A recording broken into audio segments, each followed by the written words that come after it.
Chapter 35. Elizabeth awoke the next morning to the same thoughts and the meditations which had at length closed her eyes. She could not yet recover from the surprise of what had happened. It was impossible to think of anything else, and, totally indisposed for employment, she resolved, soon after breakfast, to indulge herself in air and exercise. She was proceeding directly to her favourite walk, when the recollection of Mr. Darcy's sometimes coming thus stopped her, and instead of entering the park, she turned up the lane, which led further from the turnpike road. The park paling was still the boundary on one side, and she soon passed one of the gates into the ground. After walking 2 or 3 times along that part of the lane, she was tempted, by the pleasantness of the morning, to stop at the gates and look into the park. The 5 weeks which she had now passed in Kent had made a great difference in the country, and every day was adding to the verdure of the early trees. She was on the point of continuing her walk, when she caught a glimpse of a gentleman within the sort of grove which edged the park. He was moving that way, and, fearful of its being Mr. Darcy, she was directly retreating. But the person who advanced was now near enough to see her, and stepping forward with eagerness, pronounced her name. She had turned away, but on hearing herself called, though in a voice which proved it to be Mr. Darcy, she moved again towards the gate. He had by that time reached it also, and, holding out a letter, which she instinctively took, said, with a look of haughty composure, "I have been walking in the grove some time in the hope of meeting you. Will you do me the honor of reading that letter?" And then, with a slight bow, turned again into the plantation, and was soon out of sight. With no expectation of pleasure, but with the strongest curiosity, Elizabeth opened the letter, and, to her still increasing wonder, perceived an envelope containing 2 sheets of letter paper, written quite through, in a very close hand. The envelope itself was likewise full. Pursuing her way along the lane, she then began it. It was dated from Rosings, at 8 o'clock in the morning, and was as follows: "Be not alarmed, madam, on receiving this letter, by the apprehension of its containing any repetition of those sentiments or renewal of those offers which were last night so disgusting to you. I write without any intention of paining you, or humbling myself, by dwelling on wishes which, for the happiness of both, cannot be too soon forgotten, and the effort which the formation and the perusal of this letter must occasion, should have been spared, had not my character required it to be written and read. You must, therefore, pardon the freedom with which I demand your attention. Your feelings, I know, will bestow it unwillingly, but I demand it of your justice. 2 offences of a very different nature, and by no means of equal magnitude, you last night laid to my charge. The first mentioned was, that, regardless of the sentiments of either, I had detached Mr. Bingley from your sister, and the other, that I had, in defiance of various claims, in defiance of honour and humanity, ruined the immediate prosperity and blasted the prospects of Mr. Wickham. Wilfully and wantonly to have thrown off the companion of my youth, the acknowledged favourite of my father, a young man who had scarcely any other dependence than on our patronage, and who had been brought up to expect its exertion, would be a depravity, to which the separation of 2 young persons, whose affection could be the growth of only a few weeks, could bear no comparison. But from the severity of that blame which was last night so liberally bestowed, respecting each circumstance, I shall hope to be in the future secured, when the following account of my actions and their motives has been read. If, in the explanation of them, which is due to myself, I am under the necessity of relating feelings which may be offensive to yours, I can only say that I am sorry. The necessity must be obeyed, and further apology would be absurd. I had not been long in Hertfordshire, before I saw, in common with others, that Bingley preferred your elder sister to any other young woman in the country. But it was not till the evening of the dance at Netherfield that I had any apprehension of his feeling a serious attachment. I had often seen him in love before. At that ball, while I had the honour of dancing with you, I was first made acquainted, by Sir William Lucas's accidental information, that Bingley's attentions to your sister had given rise to a general expectation of their marriage. He spoke of it as a certain event, of which the time alone could be undecided. From that moment I observed my friend's behaviour attentively, and I could then perceive that his partiality for Miss Bennet was beyond what I had ever witnessed in him. Your sister I also watched. Her look and manners were open, cheerful, and engaging as ever, but without any symptom of peculiar regard, and I remained convinced from the evening's scrutiny, that though she received his attentions with pleasure, she did not invite them by any participation of sentiment. If you have not been mistaken here, I must have been in error. Your superior knowledge of your sister must make the latter probable. If it be so, if I have been misled by such error to inflict pain on her, your resentment has not been unreasonable. But I shall not scruple to assert, that the serenity of your sister's countenance and air was such as might have given the most acute observer a conviction that, however amiable her temper, her heart was not likely to be easily touched. That I was desirous of believing her indifferent is certain, but I will venture to say that my investigation and decisions are not usually influenced by my hopes or fears. I did not believe her to be indifferent because I wished it, I believed it on impartial conviction, as truly as I wished it in reason. My objections to the marriage were not merely those which I last night acknowledged to have the utmost force of passion to put aside. In my own case, the want of connection could not be so great an evil to my friend as to me. But there were other causes of repugnance, causes which, though still existing, and existing to an equal degree in both instances, I had myself endeavored to forget, because they were not immediately before me. These causes must be stated, though briefly. The situation of your mother's family, though objectionable, was nothing in comparison to that total want of propriety so frequently, so almost uniformly betrayed by herself, by your 3 younger sisters, and occasionally even by your father. Pardon me. It pains me to offend you. But amidst your concern for the defects of your nearest relations, and your displeasure at this representation of them, let it give you consolation to consider that, to have conducted yourselves so as to avoid any share of the like censure, is praise no less generally bestowed on you and your elder sister, than it is honorable to the sense and disposition of both. I will only say farther that from what passed that evening, my opinion of all parties was confirmed, and every inducement heightened which could have led me before, to preserve my friend from what I esteemed a most unhappy connection. He left Netherfield for London, on the day following, as you, I am certain, remember, with the design of soon returning. The part which I acted is now to be explained. His sister's uneasiness had been equally excited with my own. Our coincidence of feeling was soon discovered, and, alike sensible that no time was to be lost in detaching their brother, we shortly resolved on joining him directly in London. We accordingly went, and there I readily engaged in the office of pointing out to my friend the certain evils of such a choice. I described, and enforced them earnestly.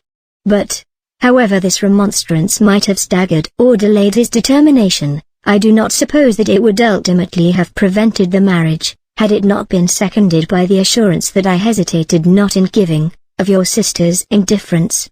He had before believed her to return his affection with sincere, if not with equal regard. But Bingley has great natural modesty, with a stronger dependence on my judgment than on his own. To convince him, therefore, that he had deceived himself, was no very difficult point. To persuade him against returning into Hertfordshire, when that conviction had been given, was scarcely the work of a moment.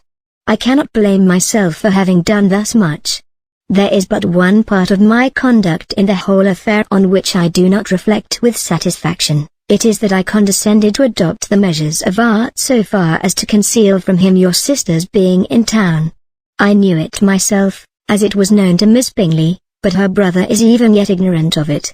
That they might have met without ill consequence is perhaps probable, but his regard did not appear to me enough extinguished for him to see her without some danger. Perhaps this concealment, this disguise was beneath me. It is done, however, and it was done for the best. On this subject I have nothing more to say, no other apology to offer. If I have wounded your sister's feelings, it was unknowingly done, and though the motives which governed me made to you very naturally appear insufficient, I have not yet learned to condemn them. With respect to that other, more weighty accusation, of having injured Mr. Wickham, I can only refute it by laying before you the whole of his connection with my family. Of what he has particularly accused me I am ignorant, but of the truth of what I shall relate, I can summon more than one witness of undoubted veracity. Mr. Wickham is the son of a very respectable man, who had for many years the management of all the Pemberley estates, and whose good conduct in the discharge of his trust naturally inclined my father to be of service to him, and on George Wickham, who was his godson, his kindness was therefore liberally bestowed. My father supported him at school, and afterwards at Cambridge, most important assistance, as his own father, always poor from the extravagance of his wife, would have been unable to give him a gentleman's education. My father was not only fond of this young man's society, whose manners were always engaging, he had also the highest opinion of him, and hoping the church would be his profession, intended to provide for him in it. As for myself, it is many years since I first began to think of him in a very different manner. The vicious propensities, the want of principle, which he was careful to guard from the knowledge of his best friend, could not escape the observation of a younger man of nearly the same age with himself, and who had opportunities of seeing him in unguarded moments, which Mr. Darcy could not have. Here again I shall give you pain, to what degree you only can tell. But whatever may be the sentiments which Mr. Wickham has created, a suspicion of their nature shall not prevent me from unfolding his real character. It adds even another motive. My excellent father died about 5 years ago, and his attachment to Mr. Wickham was to the last so steady, that in his will he particularly recommended it to me, to promote his advancement in the best manner that his profession might allow, and if he took orders, desired that valuable family living might be his as soon as it became vacant. There was also a legacy of £1,000. His own father did not long survive mine, and within half a year from these events, Mr. Wickham wrote to inform me that, having finally resolved against taking orders, he hoped I should not think it unreasonable for him to expect some more immediate pecuniary advantage, in lieu of the preferment, by which he could not be benefited. He had some intention, he added, of studying law, and I must be aware that the interest of £1,000 would be a very insufficient support therein. I rather wished, than believed him to be sincere, but, at any rate, was perfectly ready to accede to his proposal. I knew that Mr. Wickham ought not to be a clergyman. The business was therefore soon settled. He resigned all claim to assistance in the church, were it possible that he could ever be in a situation to receive it, and accepted in return £3,000. All connection between us seemed now dissolved. I thought too ill of him to invite him to Pemberley, or admit his society in town. In town I believe he chiefly lived, but his studying the law was a mere pretence, and being now free from all restraint, his life was a life of idleness and dissipation. For about 3 years I heard little of him, but on the decease of the incumbent of the living which had been designed for him, he applied to me again by letter for the presentation. His circumstances, he assured me, and I had no difficulty in believing it, were exceedingly bad. He had found the law a most unprofitable study, and was now absolutely resolved on being ordained, if I would present him to the living in question, of which he trusted there could be little doubt, as he was well assured that I had no other person to provide for, and I could not have forgotten my revered father's intentions. You will hardly blame me for refusing to comply with this entreaty, or for resisting every repetition to it. His resentment was in proportion to the distress of his circumstances, and he was doubtless as violent in his abuse of me to others as in his reproaches to myself. After this period every appearance of acquaintance was dropped. How he lived I know not. But last summer he was again most painfully obtruded on my notice. I must now mention a circumstance which I would wish to forget myself, and which no obligation less than the present should induce me to unfold to any human being. Having said thus much, I feel no doubt of your secrecy. My sister, who is more than 10 years my junior, was left to the guardianship of my mother's nephew, Colonel Fitzwilliam, and myself. About a year ago, she was taken from school, and an establishment formed for her in London, and last summer she went with the lady who presided over it, to Ramsgate, and thither also went Mr. Wickham, undoubtedly by design, for there proved to have been a prior acquaintance between him and Mrs. Yonge, in whose character we were most unhappily deceived, and by her connivance and aid, he so far recommended himself to Georgiana, whose affectionate heart retained a strong impression of his kindness to her as a child, that she was persuaded to believe herself in love, and to consent to an elopement. She was then but 15, which must be her excuse, and after stating her imprudence, I am happy to add, that I owed the knowledge of it to herself. I joined them unexpectedly a day or two before the intended elopement, and then Georgiana, unable to support the idea of grieving and offending a brother whom she almost looked up to as a father, acknowledged the whole to me. You may imagine what I felt and how I acted. Regard for my sister's credit and feelings prevented any public exposure, but I wrote to Mr. Wickham, who left the place immediately, and Mrs. Young was of course removed from her charge.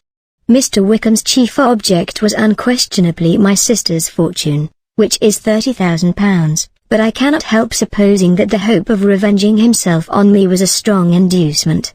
His revenge would have been complete indeed. This, madam, is a faithful narrative of every event in which we have been concerned together, and if you do not absolutely reject it as false, you will, I hope, acquit me henceforth of cruelty towards Mr. Wickham. I know not in what manner, under what form of falsehood he had imposed on you, but his success is not perhaps to be wondered at. Ignorant as you previously were of everything concerning either, detection could not be in your power, and suspicion certainly not in your inclination. You may possibly wonder why all this was not told you last night, but I was not then master enough of myself to know what could or ought to be revealed.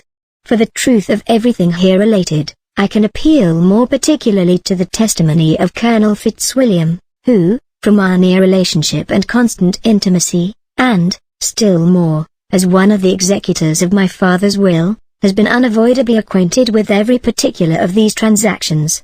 If your abhorrence of me should make my assertions valueless, you cannot be prevented by the same cause from confiding in my cousin, and that there may be the possibility of consulting him. I shall endeavor to find some opportunity of putting this letter in your hands in the course of the morning.